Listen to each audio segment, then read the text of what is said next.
ಕಷ್ಟಪಟ್ಟು ಒಂದು ಸೈಟನ್ನಂತೂ ಕೊಂಡ್ಕೊಂಡಿದ್ದಾಯಿತು. ಇನ್ನು ಮನೆ ಕಟ್ಸೋದೊಂದೇ ಬಾಕಿ. ಲೇಬರ್ನ ಎಲ್ಲಿಂದ ಕರ್ಕೊಂಡು ಬರಬೇಕು, ಪಾಯದ ಕಲ್ಲುಗಳನ್ನು ಎಲ್ಲಿಂದ ತಂದು ಹಾಕಬೇಕು, ಮರಳನ್ನು ಯಾವ ಕಂಪನಿಯಿಂದ ತರಿಸಬೇಕು, ಸಿಮೆಂಟ್ ಅಂತೂ ಈಗ ಪೂರ್ಥ ಕಲಬೆರಕೆ ಆಗಿ ಕೂತಿದೆ. ಯಾರನ್ನು ನಂಬಬೇಕು, ಯಾರನ್ನು ಬಿಡಬೇಕು ಅನ್ನುವಂತಹ ಗೊಂದಲದಲ್ಲಿ ನೀವಿದ್ದೀರಾ? ಮನೆ ಕಟ್ಸೋಕ್ಕೋಸ್ಕರ ಒದ್ದಾಡಿ ಆ ಕಂಪನಿ ಈ ಕಂಪನಿ ಅವ್ರ ಕೊಟೇಶನ್ನು ಇವ್ರ ಕೊಟೇಶನ್ ಅಂತ ಎಲ್ಲ ನೋಡಿ ತಲೆ ಕೆಟ್ಟು ಹೋಗಿದ್ಯಾ? ಖಂಡಿತ ತಲೆ ಕೆಡಿಸ್ಕೊಳ್ಳುವಂಥ ಅವಶ್ಯಕತೆಯೇ ಇಲ್ಲ. ನಿಮ್ಮ ಕೈಗೆಟಕುವ ದರದಲ್ಲಿ ಅತಿ ಗುಣಮಟ್ಟವನ್ನು ಹೊಂದಿರುವಂತಹ ಎಲ್ಲ ಉಪಕರಣಗಳನ್ನು ಉಪಯೋಗಿಸಿ ನಿಮ್ಮ ಕನಸಿನ ಮನೆಯನ್ನು ಕಟ್ಟಿ ನಿಮ್ಮ ಕೈಗೆ ಕೊಡ್ತಾರೆ. ಪಾಯದಿಂದ ಹಿಡಿದು ಗೃಹ ಪ್ರವೇಶದವರೆಗೂ ಬೇಕಾಗಿರುವಂತಹ ಸಕಲ ಸೌಲಭ್ಯವನ್ನು ಇದೊಂದೇ ಕಂಪನಿಯವರು ಒಂದೇ ರೂಫಿನ ಕೆಳಗಡೆ ನಿಮಗೆ ಒದಗಿಸ್ತಾ ಇದ್ದಾರೆ. ಆಶ್ಚರ್ಯ ಆಗ್ತಿದೆ ಅಲ್ವಾ? ಏನಪ್ಪ, ಪಾಯದಿಂದ ಹಿಡಿದು ಆರ್ಕಿಟೆಕ್ಟ್ ವಿಚಾರ ಆಗಿರಬಹುದು, ಫರ್ನಿಚರ್ ವಿಚಾರ ಆಗಬಹುದು, ಎಲ್ಲನೂ ನಮ್ಗೆ ಇದು ಮಾಡಿಕೊಡ್ತಾ ಇದ್ದಾರೆ. ಯಾರು ಕಂಪನಿ ಎಲ್ಲಿದೆ ಅಂತ ಕೇಳ್ತಾ ಇದ್ದೀರಾ? ನಮ್ಮ ಬೆಂಗಳೂರಿನ ರಾಜಾಜಿನಗರದಲ್ಲಿರುವಂತಹ KMI ಕನ್ಸ್ಟ್ರಕ್ಷನ್ಸ್ ಕಂಪನಿಯವರು ಒಂದೇ ಸೂರಿನ ಅಡಿಯಲ್ಲಿ ನಿಮ್ಮ ಕನಸಿನ ಮನೆಯನ್ನು ಸಿದ್ಧ ಮಾಡಿಕೊಡ್ತಾರೆ. ಇನ್ನಷ್ಟು ಹೆಚ್ಚಿನ ಮಾಹಿತಿಗಳು ಬೇಕಾದರೆ ಇಲ್ಲೇ ಇರುವಂತಹ ಫೋನ್ ನಂಬರ್ಗೆ ಫೋನ್ ಮಾಡಿ, ನಿಮಗೆಲ್ಲ ಮಾಹಿತಿ ಸಿಗುತ್ತೆ. ಪ್ರೀತಿಯ ವೀಕ್ಷಕರಿಗೆ ಶಂಕರಾನಂದ ಟಿವಿಗೆ ಸ್ವಾಗತ ಸುಸ್ವಾಗತ. ಇವತ್ತಿನ ವಿಡಿಯೋನಲ್ಲಿ ಅಕ್ಟೋಬರ್ ತಿಂಗಳ ಮಾಸ ಭವಿಷ್ಯ ಹೇಗಿದೆ ಅನ್ನುವಂತಹ ಸಂಪೂರ್ಣವಾದ ಮಾಹಿತಿಯನ್ನ ತಿಳ್ಕೊಳ್ಳೋಣ. ಅದಕ್ಕಿಂತ ಮುಂಚಿತವಾಗಿ ಯಾರಾದ್ರೂ ಶಂಕರಾನಂದ ಟಿವಿ ಯೂಟ್ಯೂಬ್ ವಾಹಿನಿಯನ್ನ ಸಬ್ಸ್ಕ್ರೈಬ್ ಮಾಡ್ಕೊಂಡಿಲ್ಲ ಅಂದ್ರೆ ಸಬ್ಸ್ಕ್ರೈಬ್ ಮಾಡ್ಕೊಳ್ಳಿ.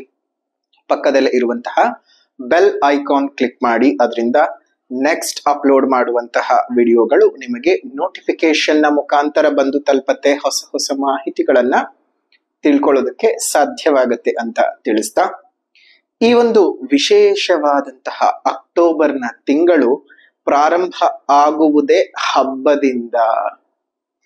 ನಮ್ಮ ನಾಡದೇವಿಯಾಗಿರತಕ್ಕಂತಹ ಚಾಮುಂಡೇಶ್ವರಿ ಅಮ್ಮನವರಿಗೆ ಮೈಸೂರಿನಲ್ಲಿ ನಡೀತಕ್ಕಂತಹ ವಿಶೇಷವಾದಂತಹ ಆಯುಧ ಪೂಜೆಯಿಂದ ಶುರುವಾಗತ್ತೆ. ಅಕ್ಟೋಬರ್ನ 1ನೇ ತಾರೀಕು ಆಯುಧ ಪೂಜೆ, 2ನೇ ತಾರೀಕು ನಮಗೆ ವಿಶೇಷವಾದಂತಹ ವಿಜಯ ದಶಮಿಯ ಒಂದು ಪರ್ವಕಾಲ ಇರ್ತಕ್ಕಂತಹದ್ದು.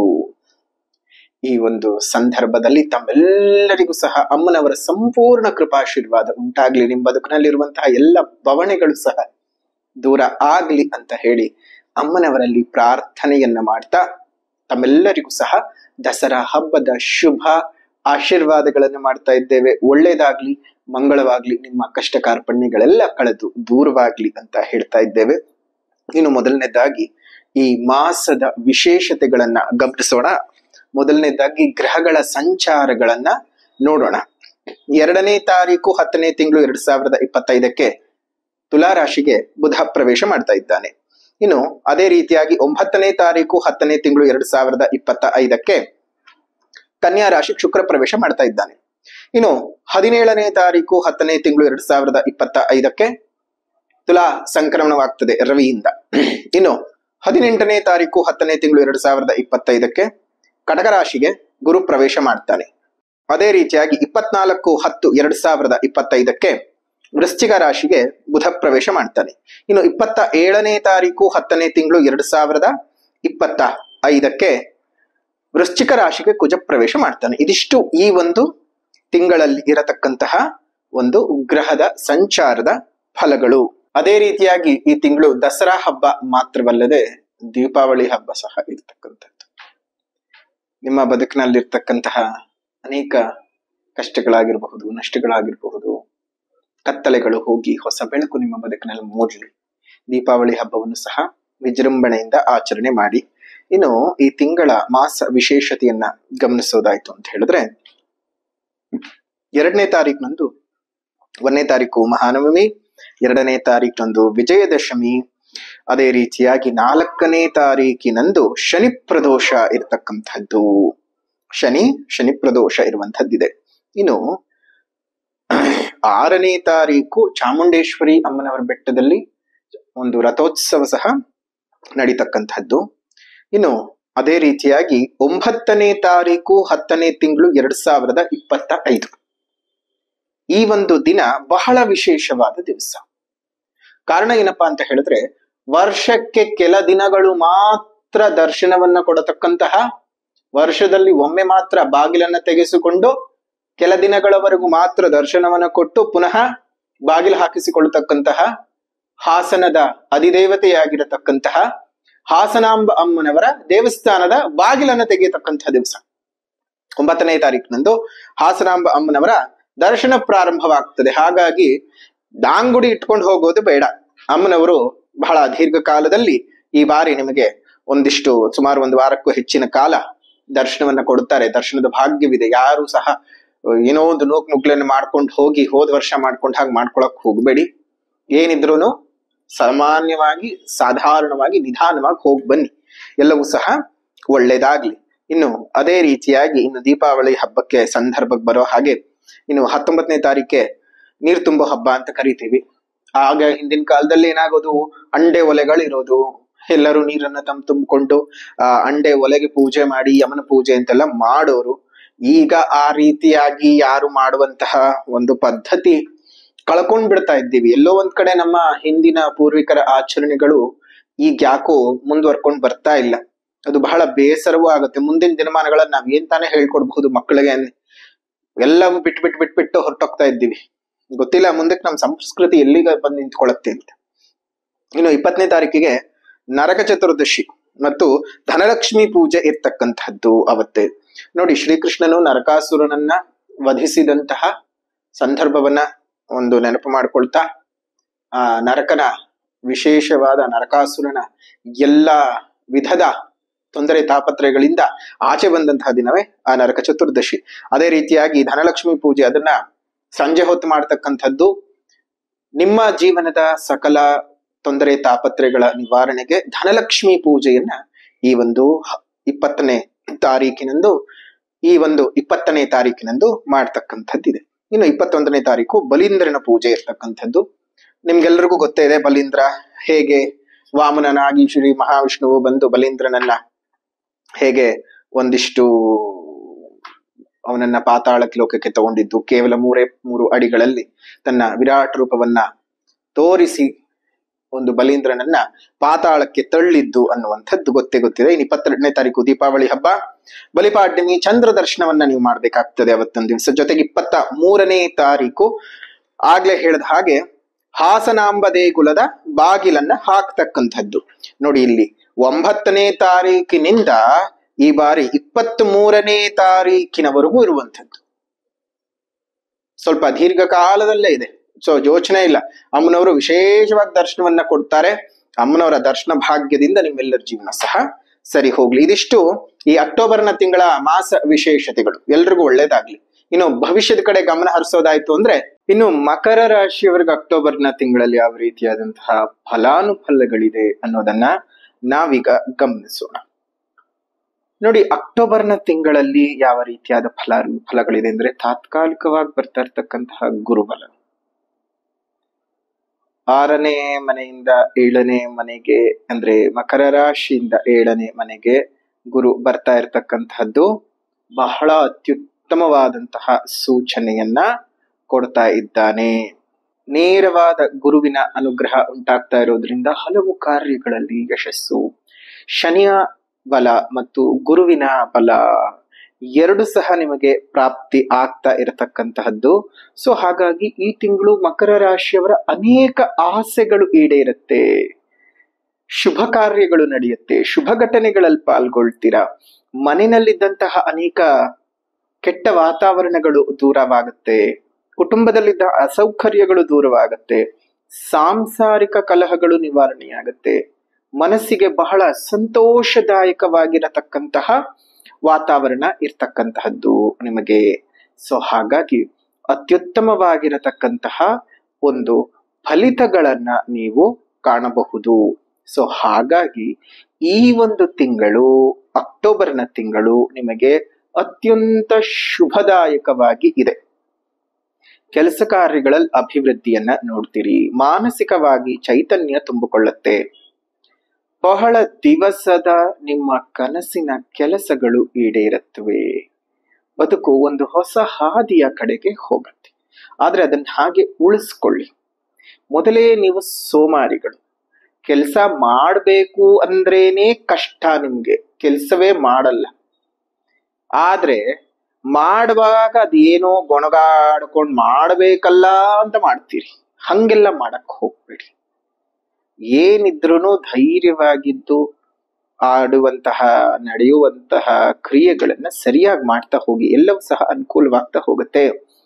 ಈ ಒಂದು ತಿಂಗಳು ನಿಮಗೆ ಹಣಕಾಸಿನ ವಿಚಾರದಲ್ಲಿ, ಆರೋಗ್ಯದ ವಿಚಾರದಲ್ಲಿ, ಕೌಟುಂಬಿಕ ವಿಚಾರದಲ್ಲಿ, ಸಂಗಾತಿಯ ವಿಚಾರದಲ್ಲಿ, ಸಂಪಾದನೆಯ ವಿಚಾರದಲ್ಲಿ, ಇಷ್ಟು ವಿಚಾರದಲ್ಲೂ ನಿಮ್ಗೆ ಅನುಕೂಲ. ಹೊಸದಾಗಿರತಕ್ಕಂತಹ ಯೋಜನೆಗಳನ್ನ ರೂಪಿಸ್ಕೊಂಡು ಆದಾಯದಲ್ಲಿ ಏರಿಕೆ ಆಗತ್ತೆ. ದೂರ ಪ್ರಯಾಣಗಳನ್ನ ನೀವು ಮುಂದೂಡಿಕೊಳ್ಳುವಂತಹದ್ದು ಬೇಡ. ದೂರ ಪ್ರಯಾಣದಿಂದ ಬಹಳ ಲಾಭಗಳನ್ನ ನೀವು ನಿರೀಕ್ಷೆ ಮಾಡಬಹುದು. ಜೊತೆಗೆ ಅಷ್ಟು ತುಂಬಾ ಕಾಳಜಿ ಮಾಡಿ ಮಾಡ್ತಕ್ಕಂತಹ ಕೆಲಸಗಳು ಅಂತ ಕೆಲವೊಂದಿರತ್ವೆ. ಅದನ್ನ ತುಂಬಾ ಕಾಳಜಿ ಇಟ್ಟು ಮಾಡಿ, ಉದಾಸೀನ ಮಾಡ್ಕೊಳಕ್ ಹೋಗ್ಬೇಡಿ. ಜೊತೆಗೆ ನಿಮ್ಮ ಮಕ್ಕಳ ಆರೋಗ್ಯದ ವಿಚಾರದಲ್ಲೂ ಬಹಳ ಒಂದು ಚೇತರಿಕೆ ಅನ್ನೋದು ಕಂಡು ಬರುತ್ತೆ. ವೃತ್ತಿಪರ ವ್ಯವಹಾರಗಳಲ್ಲಿ ತುಂಬಾ ಚೆನ್ನಾಗಿರುವಂತಹ ಫಲಿತಗಳನ್ನ ನೋಡ್ತೀರಿ. ನಿಮ್ಮ ಶ್ರಮಕ್ಕೆ ತಕ್ಕ ಪ್ರತಿಫಲಗಳು ಅನ್ನೋದು ಸಿಗತ್ತೆ. ಮನೆಯಲ್ಲಿ ಹೊರಗಡೆ ಮತ್ತು ಒಳಗಡೆ ಒತ್ತಡ ರಹಿತ ಜೀವನವನ್ನ ನೀವು ನೋಡ್ತೀರಿ. ಹಣಕಾಸಿನ ಅಭಿವೃದ್ಧಿ ಚೆನ್ನಾಗಾಗತ್ತೆ ಮತ್ತು ಖರ್ಚುಗಳು ಕಡಿಮೆ ಆಗುತ್ತವೆ. ತುಂಬಾ ದಿವಸಗಳಿಂದ ಮದುವೆಗೆ ಏನಾದ್ರೂ ಹುಡುಕ್ತಾ ಇತ್ತು ಅಂತ ಹೇಳಿದ್ರೆ ಸಿಗ್ತಾ ಇಲ್ಲ, ಅಯ್ಯೋ ಏನ್ ಮಾಡೋದು ಅಂತ ಮಾಡ್ಕೊಳ್ತಾ ಇದ್ರೆ, ಸಂಬಂಧಗಳು ಕೈಗೂಡಿ ಬರತಕ್ಕಂತಹ ಶುಭವಾಗಿರತಕ್ಕಂತಹ ಮಾಸ. ಜೊತೆಗೆ ಎಷ್ಟೊಂದ್ ಜನ ಹೇಳ್ತಿರ್ತಾರೆ, ಗುರುಗಳೇ ನೀವೇನೋ ಒಳ್ಳೇದೇ ಹೇಳ್ತಾ ಇದ್ದೀರಿ, ಆದ್ರೆ ನಾವೇನ್ ಮಾಡೋದು, ನಮ್ಗೆ ಕೆಟ್ಟದ್ ನಡೀತಿದೆ ಅಂತ ತುಂಬಾ ಜನ ಪಾಪ ಕೇಳ್ತಾ ಇದ್ದೀರಿ. ಅದಕ್ಕೆ ನಿಮ್ ಜನ್ಮ ಜಾತಕ ಬಹಳ ಮುಖ್ಯ. ಇಲ್ಲೇ ಇರುವಂತಹ ಫೋನ್ ನಂಬರ್ಗೆ ನೀವು ವಾಟ್ಸಪ್ ನ ಮುಖಾಂತರವಾಗಿ ಮೆಸೇಜ್ ಮಾಡಿ ಅಥವಾ ಫೋನ್ ಮಾಡಿ. ಫೋನ್ ಏನಾದ್ರೂ ಸಿಗ್ಲಿಲ್ಲ, ಫೋನ್ ರಿಸೀವ್ ಆಗ್ಲಿಲ್ಲ ಅಂತಂದ್ರೆ ತಲೆ ಬಿಸಿ ಮಾಡ್ಕೊಳ್ಳೋದು ಬೇಡ. ವಾಟ್ಸಪ್ ನಲ್ಲಿ ಮೆಸೇಜ್ ಮಾಡಿ, ನಿಮಗೆ ರಿಪ್ಲೈ ಬರುತ್ತೆ. ನಿಮ್ ಜನ್ಮ ಜಾತಕವನ್ನೊಮ್ಮೆ ತೋರಿಸ್ಕೊಳ್ಳಿ. ಬಹಳ ದೂರದಲ್ಲಿ ಇರ್ತಕ್ಕಂಥವ್ರು ಬೇಕಾದ್ರೆ ಫೋನ್ ಅಪಾಯಿಂಟ್ಮೆಂಟ್ ತಗೊಳ್ಳಿ, ಇಲ್ಲ ನೇರವಾಗಿ ಬಂದು ಭೇಟಿ ಮಾಡ್ತೀನಿ ಅನ್ನುವಂಥವ್ರು ಡೈರೆಕ್ಟ್ ಅಪಾಯಿಂಟ್ಮೆಂಟ್ ಅಂತ ತಗೊಳ್ಳಿ.